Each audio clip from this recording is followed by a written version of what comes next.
Hello and welcome to The Essential Reads. My name is Isaac and my goal is to bring to you a bunch of classic audiobooks in an easy and accessible way.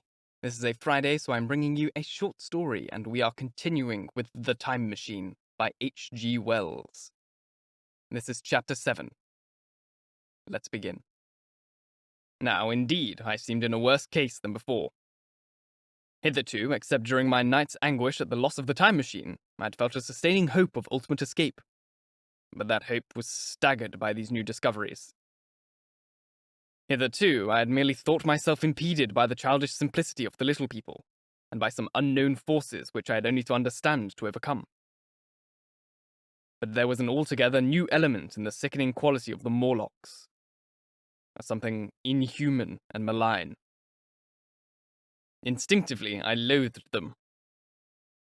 Before, I felt as a man might feel who had fallen into a pit.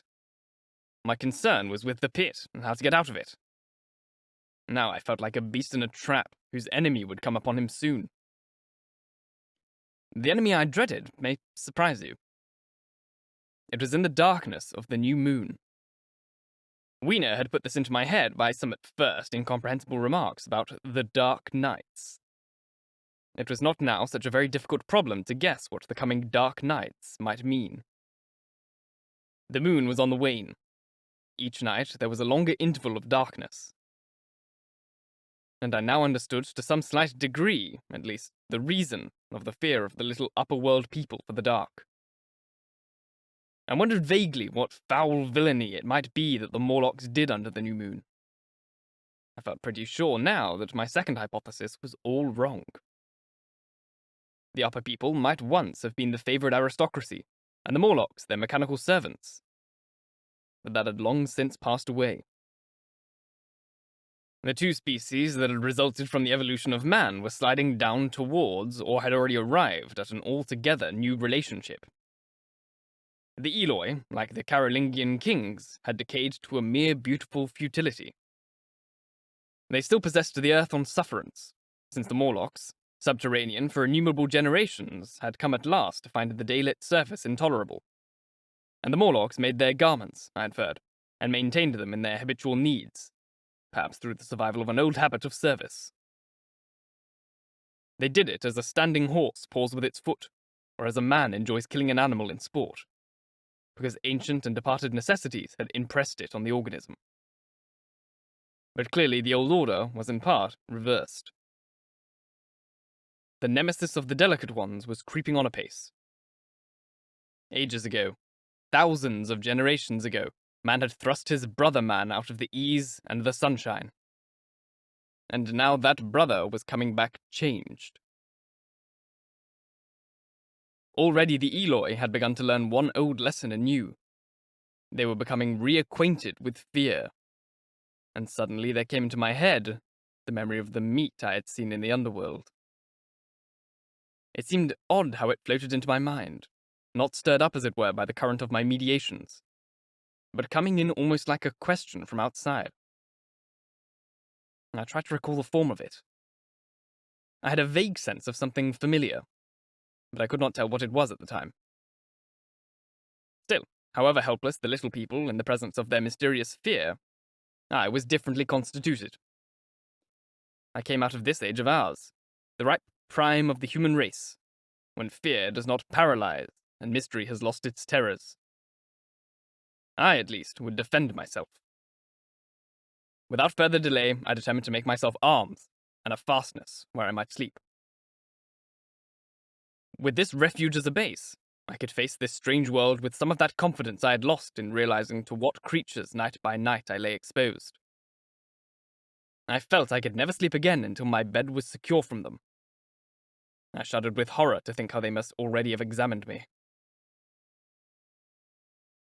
I wandered during that afternoon along the valley of the Thames, but found nothing that commended itself to my mind as inaccessible. All the buildings and trees seemed easily practicable to such dexterous climbers as the Morlocks, to judge by their walls, must be. Then the tall pinnacles of the palace of green porcelain and the polished gleam of its walls came back to my memory. And in the evening, taking Weena like a child upon my shoulder, I went up the hills towards the southwest. The distance, I had reckoned, was 7 or 8 miles.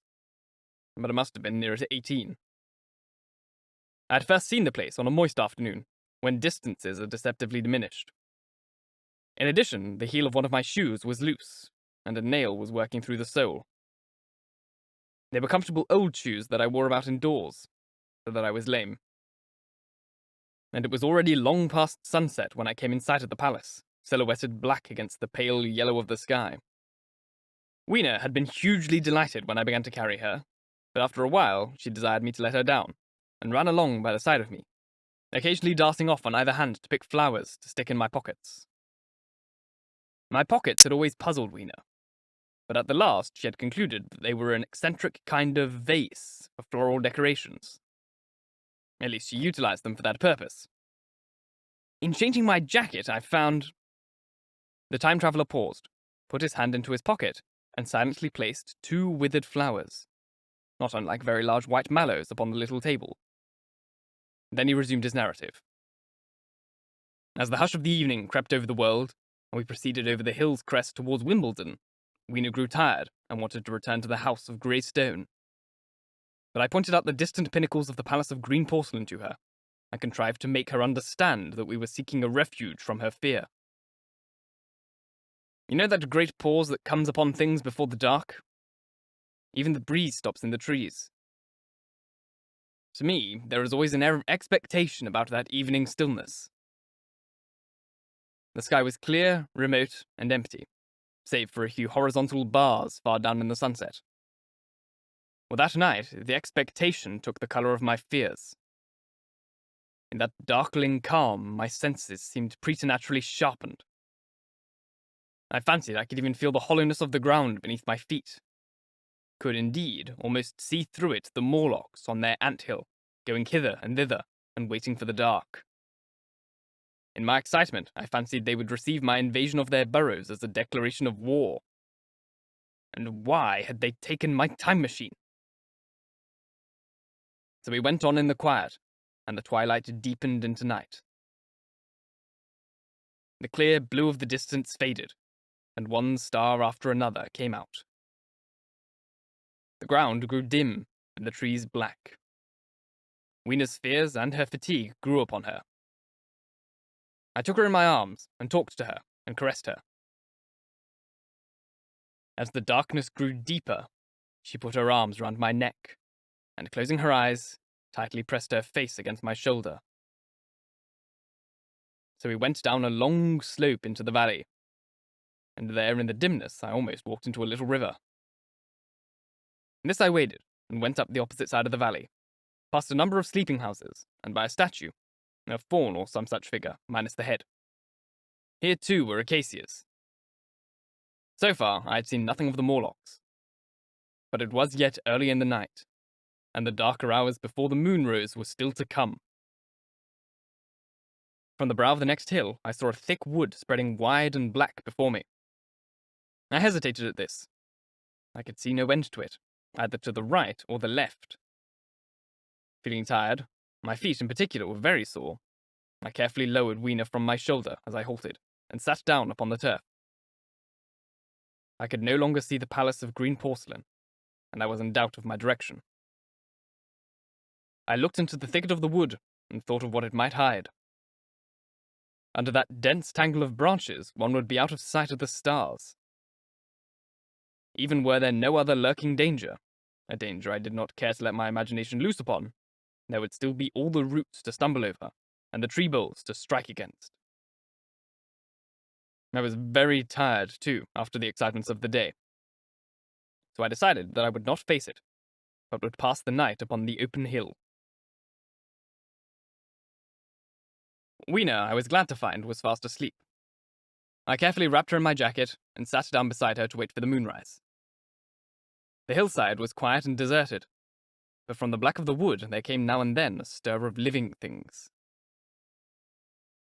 Above me shone the stars, for the night was very clear. I felt a certain sense of friendly comfort in their twinkling.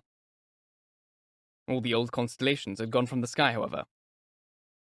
That slow movement, which is imperceptible in 100 human lifetimes, had long since rearranged them in unfamiliar groupings. But the Milky Way, it seemed to me, was still the same tattered streamer of stardust as of yore. Southward, as I judged it, was a very bright red star that was new to me. It was even more splendid than that of our own green Sirius. And amid all these scintillating points of light, one bright planet shone kindly and steadily, like the face of an old friend. Looking at these stars suddenly dwarfed my own troubles and all the gravities of terrestrial life.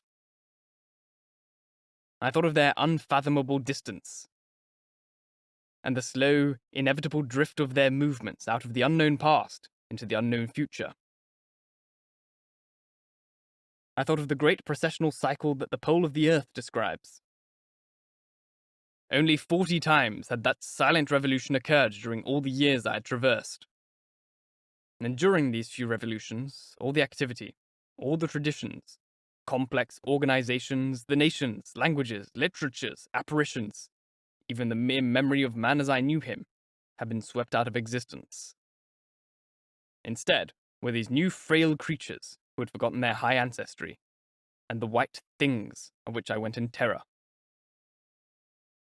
And then I thought of the great fear that was between the two species, and for the first time, with a sudden shiver, came the clear knowledge of what the meat I had seen might be. Yet it was too horrible. I looked at little Weena sleeping beside me, her face white and star-like under the stars, and forthwith dismissed the thought. Through that long night I held my mind off the Morlocks as well as I could, and whiled away the time by trying to fancy I could find signs of the old constellations in the new confusion. The sky kept very clear, except for a hazy cloud or so. I no doubt dozed at times. And then, as my vigil wore on, came a faintness in the eastward sky, like the reflection of some colourless fire, and the old moon rose, thin and peaked and white. And close behind, and overtaking it, and overflowing it, the dawn came. Pale at first, and then growing pink and warm. No Morlocks had approached us. Indeed, I had seen none upon the hill that night. And in the confidence of new day, it almost seemed to me that my fear had been unreasonable. I stood up and found my foot with the loose heel swollen at the ankle and painful under the heel. So I sat down again, took off my shoes, and flung them away.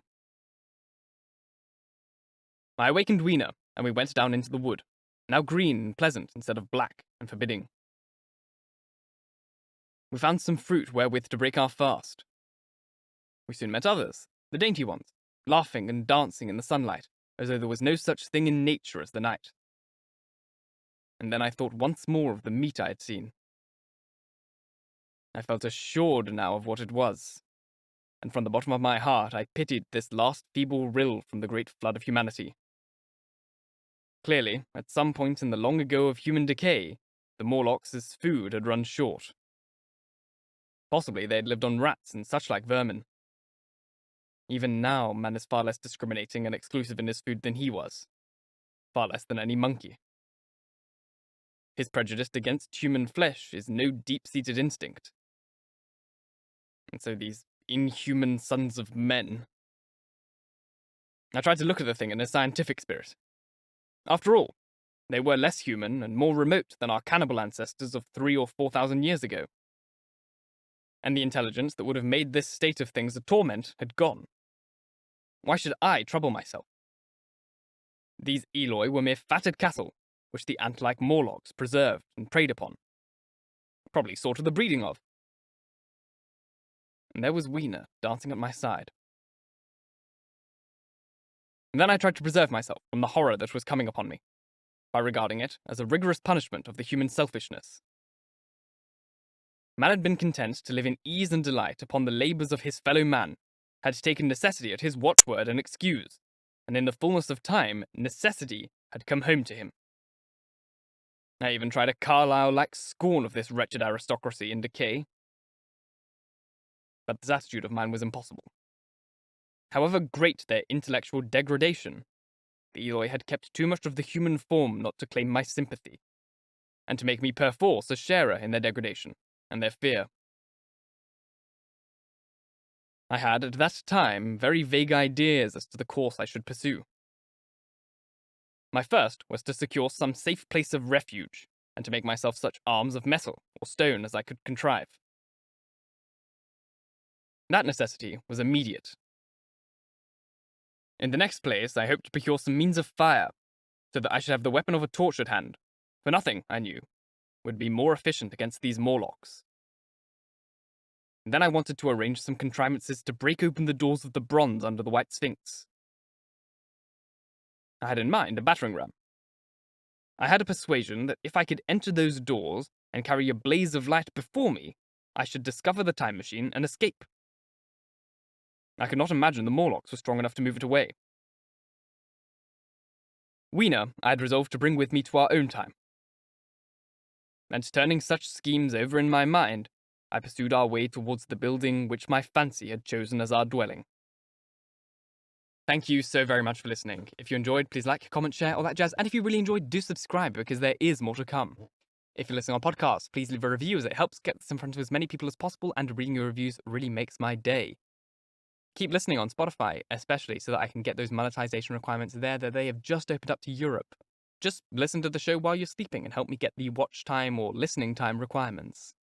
If you want to support the show further, you can click up here on screen to the Ko-Fi link, which is now there, or you can find the same link in the description box. It helps improve the space and your listening experience directly. Once again, thank you very, very much for listening, and until next time, bye-bye.